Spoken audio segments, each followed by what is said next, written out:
Question number 1, electron volt is the unit of. ठीक है ना, यहाँ पे एक ऐसा मल्टीपल चॉइस क्वेश्चन है जो कि यूनिट से रिलेटेड है। तो जाहिर सी बात है, अगर हम यूज़ कर रहे हैं फिजिकल क्वांटिटीज़ को तो यूनिट भी क्लियर हो ही जाते हैं।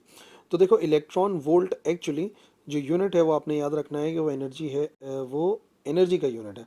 ठीक है ना। देखो, पावर के सारे यूनिट हमें पता है, वॉट है, और वॉट के अलावा हमारे पास यूनिट है HP। इसके अलावा और भी यूनिट है। वोल्टेज जो है उसका यूनिट होता है वोल्ट। चार्ज उसका यूनिट होता है कूलम। तो यहाँ पर हमारे पास एक्चुअली एक ही ऑप्शन बचता है जिसका यूनिट हो सकता है, और वो है एनर्जी। तो electron volt is a very small unit of energy, याद रखनी बात। वैसे सेकेंड ईयर में इसको डेप्थ में जाके भी आप लोग स्टडी करेंगे। Question number 2, intravenous injection by means of silver syringe was initially used by. किसने यूज़ किया था जो सिल्वर सिरिंज के ज़रिए इंजेक्शन लगाया था इंट्रावेनस? तो देखो, उमर ख़याम एक मैथमेटिशियन है। ठीक है जी। अल बैरूनी, उनका ताल्लुक जो है वो एस्ट्रोनॉमी से है। ठीक है। इसी तरीके से जाय बिन हयान, ये तो आपको पता ही होगा, केमिस्ट्री से ताल्लुक है। और वाहिद साइंटिस्ट जो हमारे पास डिस्कस हुए हैं जो कि मेडिसिन से रिलेटेड हैं, वो है इब्ने सीना। तो ये भी बात याद रखनी है कि इंट्रावेनस इंजेक्शन ही पहली मरतबा इब्ने सीना ने ही दिया था। सो पहला ही ऑप्शन करेक्ट है, Ibn Sina. The y component of vector A, तीसरा क्वेश्चन है। वाई कॉम्पोनेंट हमें मालूम करना है एक वेक्टर ए का, जो कि 15 यूनिट्स है। When it forms an angle of 50 degree with positive x axis, positive x axis के साथ जो एंगल बन रहा है वो 50 डिग्री बन रहा है, और वो है 15 यूनिट्स बड़ा। तो हमें मालूम करना है उसका वाई कॉम्पोनेंट कितना होगा। तो देखो, एक बात याद रखनी है कि अगर हमें मालूम करना है किसी भी वेक्टर का वाई कॉम्पोनेंट, लेट से हमें ए का वाई कॉम्पोनेंट मालूम करना है, तो ए वाई बराबर किसके होता है, ए वाई, और 50 डिग्री बन रहा है विद पॉजिटिव एक्स एक्सिस। तो ऐसी सूरत में हमारे पास एक ही तरीके का निकलता है, सिंपल सा, और वो ये है कि ए वाई बराबर होगा ए साइन थीटा के। यानी कि हमें ए का मैग्नीट्यूड पता होना चाहिए और हमें एंगल पता होना चाहिए। वैल्यूज पुट करके हम इजीली फाइंड कर सकते हैं what is the value of A y. ठीक है, तो कैलकुलेट कर लेते हैं। सबसे पहले साइन 50 की वैल्यू क्या है? साइन 50 हमारे पास आ जाएगा साइन 50, तो ये हमारे पास आ गया 0.766, और फिर इसको मल्टीप्लाई कराएंगे ए के मैग्नीट्यूड के साथ, तो यही वैल्यू मल्टीप्लाई हो जाएगी ए का मैग्नीट्यूड जो कि है 15। तो ए का मैग्नीट्यूड 15 से मल्टीप्लाई करा के हमारे पास आंसर आ जाएगा 11.49, और इसको राउंड ऑफ कर सकते हैं हम 11.5 के बराबर। तो इसका मतलब यहाँ पे हमारे पास जो करेक्ट ऑप्शन है वो है 11.5 यूनिट्स का। Question number 3, the rate of change of linear momentum. ये तो बहुत ही सिंपल सी बात है, डेफिनेशन है ये तो। The rate of change of linear momentum is known as force. ठीक है ना, फोर्स की डेफिनेशन होती है rate of change of linear momentum, जिसकी मदद से हम law of conservation of energy को प्रूव भी करते हैं। तो एक आसान सा multiple choice question. Question number 5, if F be the limiting friction, R is the normal reaction, then coefficient of static friction mu is. ये भी एक सिंपल सी बात है। जो कोफिशिएंट ऑफ स्टैटिक फ्रिक्शन है यानी कि म्यू, उसकी डेफिनेशन ही ये है, the ratio between limiting friction and the normal reaction. ठीक है ना, अगर हम रेशो मालूम करें दो चीज़ों का, यानी कि लिमिटिंग फ्रिक्शन का नॉर्मल रिएक्शन के साथ, तो उसी को कहते हैं कोफिशिएंट ऑफ स्टैटिक फ्रिक्शन। तो वो हमें ये क्लियर एक ऑप्शन नज़र आ रहा है, एफ और आर के दरमियान का ratio he coefficient of static friction कहलाता है। Question number 6, when torque acting on a system is zero, this will be constant. क्या चीज़ कांस्टेंट रहेगी? अगर किसी सिस्टम पर लगने वाला टॉर्क जो है वो ज़ीरो हो। ठीक है, क्या फोर्स कांस्टेंट रहेगी, एंगुलर मोमेंटम कांस्टेंट रहेगा, लीनियर मोमेंटम कांस्टेंट रहेगा, या वेलोसिटी कांस्टेंट रहेगी? तो देखो, ये जो यहाँ पे स्टेटमेंट लिखी हुई नज़र आ रही है ना, एक्चुअली ये law of conservation of angular momentum है। अगर किसी सिस्टम पर लगने वाला टॉर्क ज़ीरो के बराबर होता है, तो एक चीज़ है जो कि कांस्टेंट रहती है, और वो है एंगुलर मोमेंटम। और याद रखना, इसी मल्टीपल चॉइस क्वेश्चन के अंदर अगर टॉर्क की जगह पर फोर्स आ जाए, ठीक है, कि force acting on a system is zero, तो इसका मतलब क्या चीज़ कांस्टेंट रहेगा? तो वो है लीनियर मोमेंटम। ठीक है ना। लेकिन फिलहाल जो क्वेश्चन है जिसमें टॉर्क लिखा हुआ है, टॉर्क के लिहाज से हमारा करेक्ट ऑप्शन जो है वो एंगुलर मोमेंटम ही होगा। Question number 7, the unit of angular velocity. अच्छा जी, एंगुलर वेलोसिटी का क्या यूनिट होगा? तो द एंगुलर वेलोसिटी, जिसे हम शो करते हैं ओमेगा से, वो बराबर होता है, अच्छा वैसे डेफिनेशन क्या बनेगी एंगुलर वेलोसिटी की? Angular velocity is equal to rate of change of angular displacement, यानी कि delta theta over delta t. ठीक है जी, डेल्टा थीटा को डिवाइड करेंगे डेल्टा टी से। अच्छा, एंगल का क्या यूनिट होता है? एंगल का यूनिट होता है हमारे पास रेडियन, और टाइम का यूनिट होता है सेकंड। तो इसका मतलब सही यूनिट क्या होना चाहिए? रेडियन पर सेकंड, और जो कि थर्ड वाला है, radian per second is the unit of angular velocity. Question number 8, the value of gravitational constant G was determined experimentally by. तो ये तो आपने उसमें चैप्टर नंबर 6 में स्टडी किया ही होगा, बहुत ही इंपॉर्टेंट बात है, इसको याद भी रखना है। ये मल्टीपल चॉइस क्वेश्चन एक से ज़्यादा मरतबा आया है पेपर के अंदर, और वो याद रखना है कि कैवेंडिश ने किया था।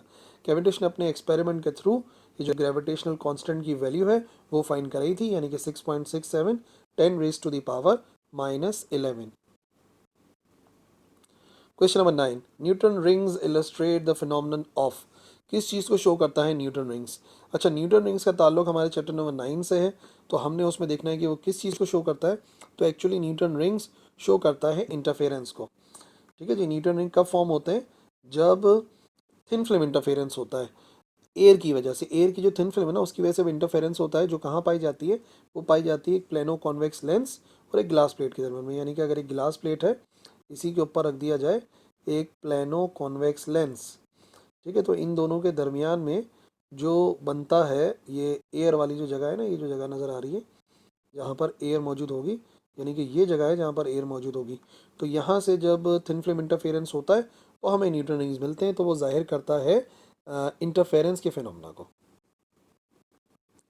Question number 10, the final image form by a compound microscope. Compound microscope से जो फाइनल इमेज बनता है वो कैसा बनता है? ठीक है, तो क्या वो बनता है वर्चुअल एंड डिमिनिश्ड, क्या वो बनता है रियल एंड डिमिनिश्ड, क्या वो बनता है रियल एंड मैग्नीफाइड, क्या वो बनता है वर्चुअल एंड मैग्नीफाइड? देखो, अगर तो वो इन्वर्टेड बन रहा होता तो वो हमें रियल मिल रहा होता, ठीक है ना, लेकिन ऐसा नहीं होता। इसके बाद डिमिनिश तो होता ही नहीं, तो दोनों ऑप्शन पहले वाले रॉन्ग हो जाएंगे। तो याद रखो, final image form by the compound microscope वो वर्चुअल भी होता है और मैग्नीफाइड तो होता ही होता है। ठीक है, तो मैग्नीफाइड वाले दोनों ऑप्शन आपने देखने हैं कि वो रियल है या वर्चुअल है, तो याद रखना वो वर्चुअल इमेज बनता है the final image of compound microscope. The dimensions of G. ठीक है, कैपिटल जी की डायमेंशन मालूम करनी है। कैपिटल जी कहाँ से मिलता है हमें? कैपिटल जी मिलता है हमें न्यूटन्स लॉ ऑफ ग्रेविटेशन से, और उसका फॉर्मूला क्या है? F is equal to capital G, यानी कि वही जिसकी वैल्यू हमें मालूम करनी है। ठीक है, फिर यहाँ पर आता है पहला वाला मास यानी कि m1, फिर आता है कोई दूसरा वाला मास यानी कि m2, और फिर इस वैल्यू को हम डिवाइड कराते हैं इन दोनों मासेस के दरमियान का जो डिस्टेंस होता है, लेट से उसको r से शो कर देते हैं, उसके स्क्वायर से। ठीक है ना, तो अगर मैं वैल्यू यहाँ पे मालूम करना चाहूँगा कैपिटल जी की, तो मुझे रीअरेंज करना पड़ेगा। f को मल्टीप्लाई कराना पड़ेगा r स्क्वायर से, तो ये जो f है ये मल्टीप्लाई होगा r के स्क्वायर से, यानी कि डिस्टेंस के स्क्वायर से। और नीचे दोनों मासेस हैं m1 और m2, तो क्योंकि डायमेंशंस के अंदर m1 m2 की ज़रूरत नहीं होती, तो हम सिर्फ और सिर्फ क्या लिख सकते हैं? हम लिख सकते हैं m स्क्वायर। ठीक है, अब डायमेंशन देख लेते हैं। तो डायमेंशन में क्या फ़र्क आएगा? फोर्स की डायमेंशन होती है MLT-2, तो फोर्स की डायमेंशन की जगह पे हम लिख देंगे MLT-2, और फिर लिखा हुआ है multiply by r square. R क्योंकि डिस्टेंस है, तो डिस्टेंस का स्क्वायर, डिस्टेंस की डायमेंशन क्या होती है? डिस्टेंस की डायमेंशन होती है एल, तो यहाँ पे आ जाएगा एल का स्क्वायर, और नीचे ऑलरेडी लिखा हुआ है एम का स्क्वायर। ठीक है, दोनों मासेस मल्टीप्लाई हो गए थे, डायमेंशन में m1 m2 नहीं लिखा जाता। ठीक है जी, अब यहाँ पे क्या हो गया? सबसे पहले m से ये एक m कैंसिल हो गया, यानी कि m की पावर ऊपर जाके क्या हो जाएगी? m की पावर ऊपर जाके हो जाएगी -1। फिर l ऑलरेडी यहाँ पे लिखा हुआ है, यह है l का स्क्वायर, तो यहाँ पे वैल्यू हो जाएगी l क्यूब, m इनवर्स हो गया, l क्यूब हो गया, और t की पावर हो जाएगी यहाँ पे -2। तो देख लो, हमने सॉल्व कर लिया पूरा डायमेंशन ऑफ g। देख लेते हैं किससे मैच कर रहा है? m inverse l cube t-2। तो थर्ड ही जो ऑप्शन है वही हमारा करेक्ट ऑप्शन है। 12, in the thin film interference the position of constructive and destructive interference are interchanged due to। किस वजह से condition of constructive and destructive interference reverse हो जाती है in case of thin film interference? तो उसका सही ऑप्शन है फेज रिवर्सल। ठीक है जी, थिन फिल्म इंटरफेरेंस में होता क्या है एक्चुअली, कि अगर कोई भी एक थिन फिल्म है, तो जब फॉर एग्जांपल अगर ये जा रही होती है, ये होता है क्रस्ट, ये होता है ट्रफ, फिर आता है क्रस्ट, फिर आता है ट्रफ, और फिर आता है क्रस्ट। ठीक है ना, तो ये आखिरी वाला क्रस्ट है, लेकिन जब वो यहाँ से वापस जाएगा रिफ्लेक्ट होकर, तो नतीजे में होगा ये कि जहाँ से जहाँ पर क्रस्ट थी वहाँ पे अब ट्रफ आएगा, जहाँ पे ट्रफ थी वहाँ पे क्रस्ट, और इस तरीके से इनकी जो पोजीशन है ना वो इंटरचेंज हो जाएगी। जब पोजीशन इंटरचेंज हो जाती है इसको कहते हैं phase reversal. Angle between centripetal and tangential acceleration in circular motion is, centripetal acceleration और टेंजेंशियल एक्सेलरेशन के दरमियान में एंगल कितना होता है? तो देखो ऐसा हर सर्किल के अंदर ही वेरीफाई होगा।